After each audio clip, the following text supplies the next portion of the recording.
Hey kids, welcome to Papa's Bible Stories. For each episode, I pick a Bible story to talk to my kids about. I have a beautiful son, Jacob, who is 9, and a beautiful daughter, Leah, who is 6. And these stories are for them.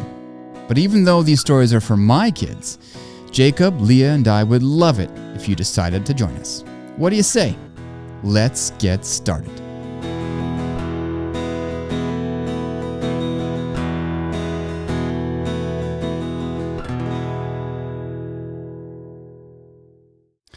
Last we left the Israelites, they had just arrived at the edge of Canaan. It had been about 2 years since they'd left Egypt, and boy, it had definitely been an eventful 2 years. All kinds of crazy things had happened to them, and I'm sure that as the Israelites got within sight of their final destination and realized that they were just about to close this chapter of their lives and begin a new one, that more than a few of the Israelites began to think about all the things that had happened to them along the way. Let's see. What were some things that had happened to them along the way? Well, remember just after they'd left Egypt and the Egyptian army had trapped them against the sea, and then they'd blamed Moses and told him that they were going to serve the Egyptians again?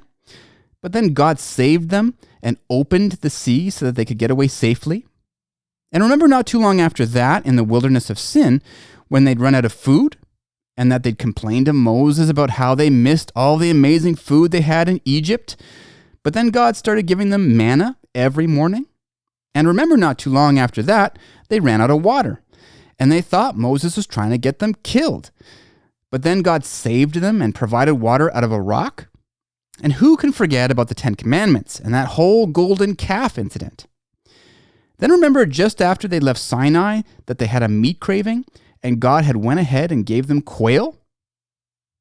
And as the Israelites went through all the painful memories of the last few years, it would have been hard not to realize that they sure had made a lot of mistakes. And that, they needed to stop blaming Moses for all their problems and also needed to learn to trust God more. In fact, they had majorly doubted God 9 times now. And as you kiddos know, each time God had come through for them, providing for their needs and taking care of them. Moses had even been offered to abandon the troublesome Israelites and to start afresh with his own family, which he didn't do because he didn't want to abandon them. And as they arrived at the edge of the promised land, and they were just about to enter the destination of all their wants and dreams, and after having learned these lessons over and over again, no doubt the Israelites were confident that there was no way that they would make the same mistakes again. I mean, there was no way that they were going to test God a 10th time, would they? Well, we're about to find out. So as the Israelites got close to the promised land, it seems that they got a bit antsy. You know the feeling when you're just at the end of a long trip, how you just can't wait to get there?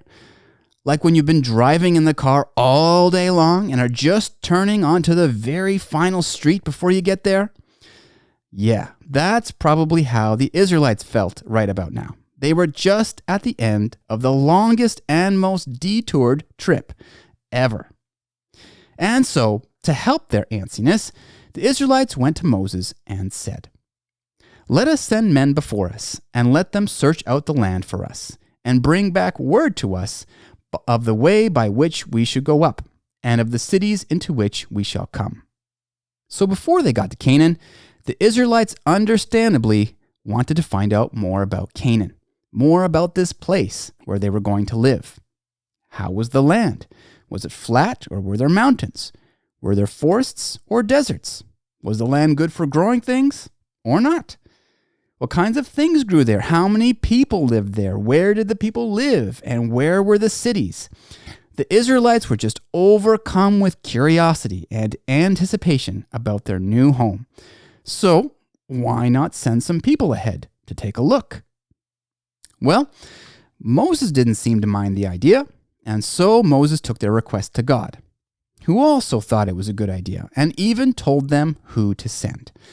They were to send 12 men, 1 man from each of the 12 tribes of Israel. So 12 men were picked, which, by the way, one of these 12 men was Joshua, who we already saw in episode 28 when they were fighting with the Amalekites. And off they went. And the Bible says, "So they went up and spied out the land from the wilderness of Zin as far as Rehob. And for 40 days, which is over a month, the 12 spies explored Canaan. They traveled all the way to the far north of Canaan and then all the way back south to where the Israelites were camped. They checked out everything, the land, the people, the cities, and they even took some souvenirs, some pomegranates, figs, and a cluster of grapes. Which, by the way, the grapes were so big that the spies had to take one bunch on a pole supported by 2 men. And as the 12 men arrived back to the camp, they went straight to Moses and Aaron to give them the report. Now, of course, many of the Israelites saw them coming, and because everyone just couldn't wait to hear all about the land, all the Israelites came and gathered around the spies to hear what they had to say.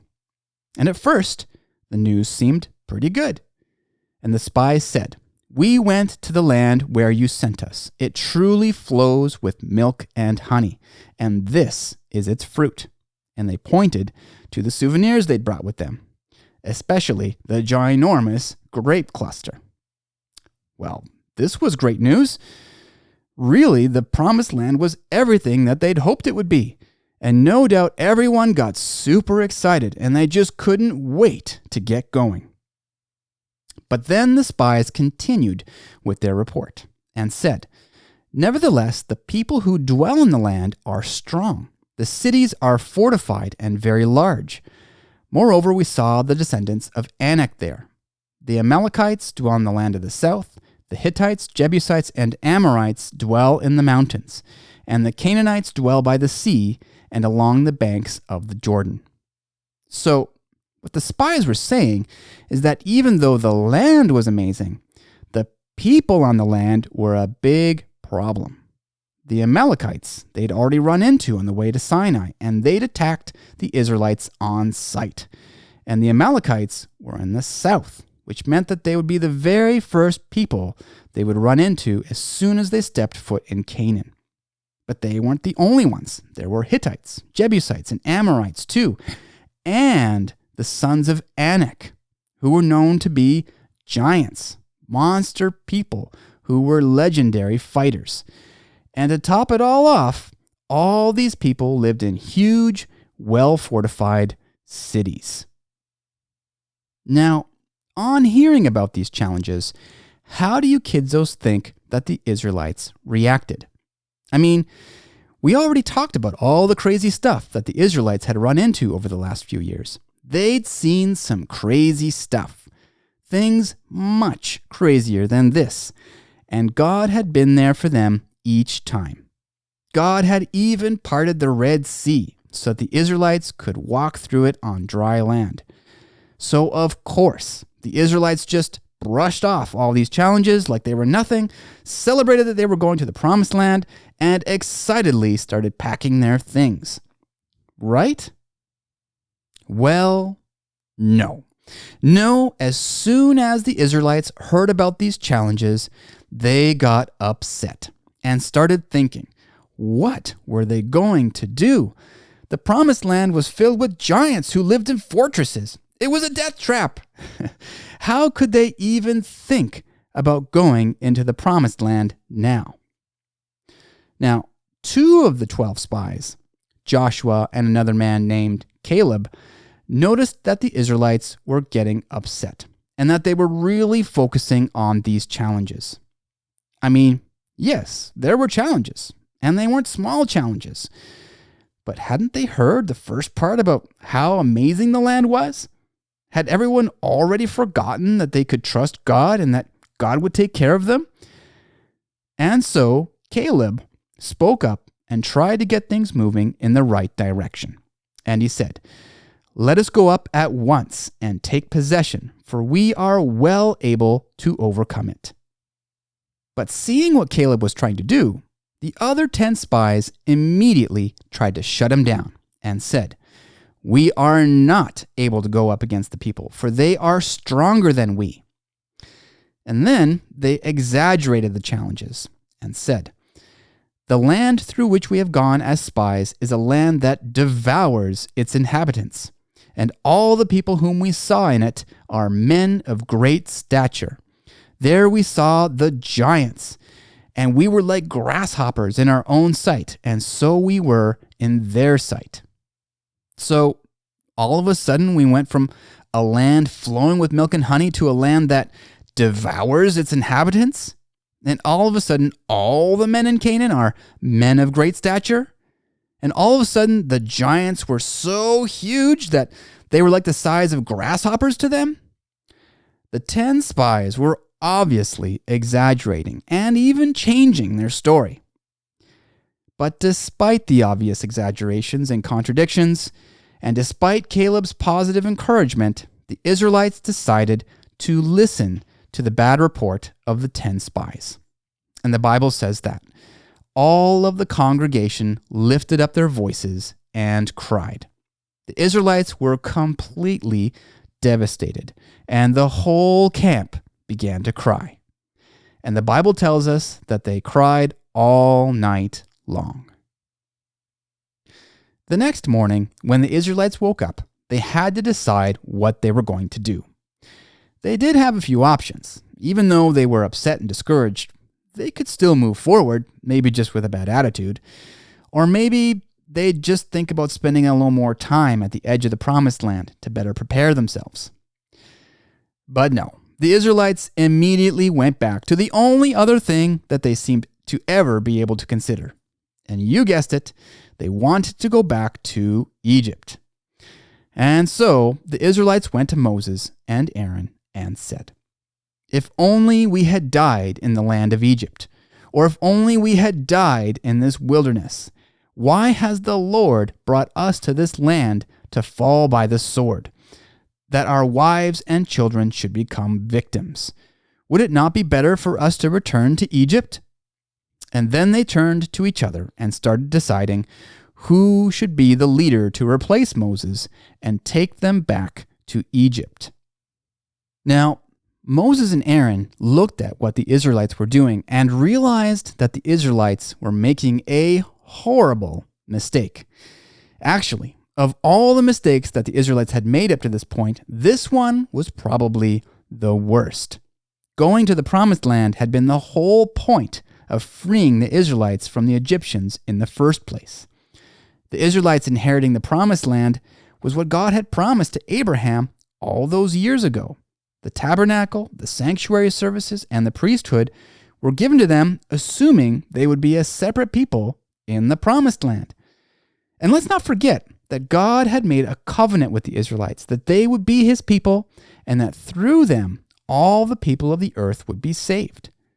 So, not only were the Israelites having a criminal lack of faith in God, but also they were rebelling against God and getting in the way of God's plan to save mankind. The incredible insanity of what the Israelites were doing overwhelmed Moses and Aaron. They couldn't believe that this was happening, and they had no idea what to do. And the Bible says that they fell on their faces before all the assembly of the congregation of the children of Israel. Now, Joshua and Caleb also realized that the Israelites were making a horrible mistake. And the Bible says that they tore their clothes, which back then was a way of saying that you're really upset, and then tried one more time to change their minds, to focus on the good part of the report, and to trust that God would take care of the rest.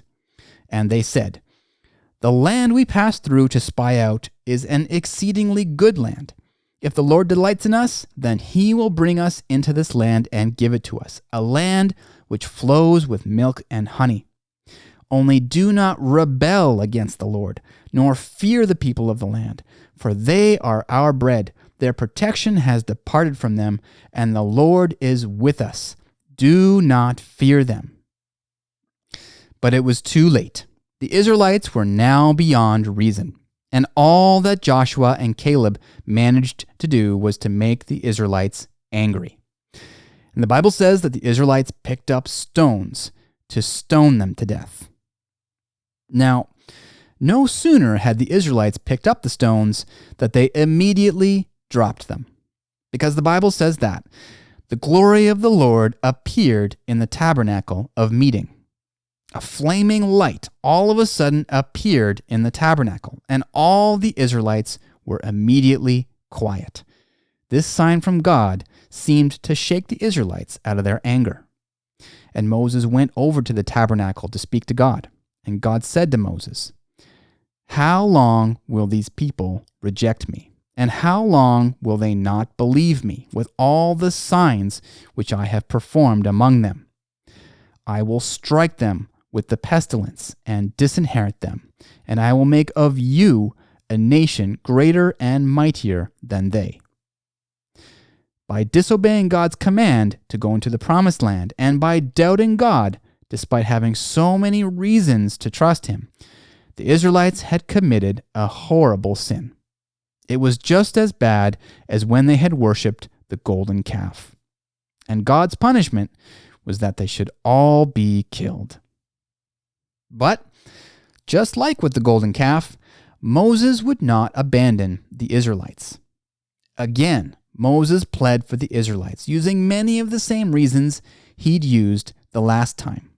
And he asked God to forgive the Israelites, saying, "Pardon the iniquity of this people, I pray, according to the greatness of your mercy, just as you have forgiven this people from Egypt, even until now." And amazingly, God did forgive the Israelites. And God said to Moses, "I have pardoned, according to your word. But truly, as I live, all the earth shall be filled with the glory of the Lord, because all these men who have seen my glory and the signs which I did in Egypt and in the wilderness, and have put me to the test now these 10 times, and have not heeded my voice, they certainly shall not see the land which I swore to their fathers, nor shall any of those who rejected me see it." So even though God was forgiving the Israelites, there were still going to be consequences. The Israelites had shown so much disbelief in God that he just couldn't bring these Israelites into the promised land. It was just a recipe for more trouble. So instead, God would delay his promise and would give it to the next generation of Israelites, to the children of the Israelites who were rebelling against God on that day. And God gave a message to Moses and Aaron to pass along to the Israelites. And he said, "As I live, just as you have spoken in my hearing, so I will do to you. The carcasses of you who have complained against me shall fall in this wilderness, all of you who were numbered according to your entire number, from 20 years old and above, except for Caleb the son of Jephunneh and Joshua the son of Nun. You shall by no means enter the land which I swore I would make you dwell in. But your little ones, whom you said would be victims, I will bring in, and they shall know the land which you have despised. According to the number of days in which you spied out the land, 40 days, for each day you shall bear your guilt 1 year, namely 40 years, and you shall know my rejection. I, the Lord, have spoken this." So, the consequence of their disobedience and lack of faith was that the Israelites would be stuck outside the promised land for 40 years and would wander in the wilderness until everyone who was 20 years or older as of that day had died. God's promise to Abraham would be fulfilled. It would just be fulfilled 40 years later than what it needed to be. And as for the 10 spies who brought back a bad report to the Israelites, the Bible says, "Those very men who brought the evil report about the land died by the plague before the Lord." Now, since the Israelites hadn't wanted to go into the promised land anyways, this punishment should have been good news. I mean, 5 minutes ago, they had just about killed Joshua and Caleb for even suggesting that they go into the promised land. So obviously, they were happy about this, right? Well, actually, no. As soon as Moses and Aaron had given them the message from God, the Bible says that they mourned greatly. They were crying again. Just the night before, they'd been crying because they didn't want to go into the promised land. And now they were crying because they couldn't go into the promised land. Crazy. Somehow, as soon as the promised land was taken away from them, they remembered just how much they'd been looking forward to it. So what did they do? Well, the next morning, the Israelites got up and decided that they were going to go into the promised land anyways. Oh boy. Now there was a group of Amalekites and Canaanites close by at the top of a mountain, blocking their way to get into Canaan. So for the second time in the last 24 hours, the Israelites rebelled against God, and a huge group of Israelites headed up the mountain to fight the Amalekites and Canaanites. But, as you can imagine, it didn't go very well for them. And the Bible says, "Then the Amalekites and Canaanites who dwelt in that mountain came down and attacked them, and drove them back as far as Hormah. God was not with them, and so the Israelites were defeated. The way to the promised land was blocked, and there was nothing left for the Israelites to do but fall back into the wilderness and accept that this wilderness would be their graves." Now, I want you kidzos to know that for Papa, this is one of the craziest stories in the Bible. It's hard to believe that the Israelites could get so many things wrong in such a short period of time. And you know, sometimes it's very tempting to think that these Israelites were kind of crazy. Like, what in the world were they thinking? But you know what? When we start thinking like that, we have to realize that we are in no position to judge the Israelites. Think about it this way.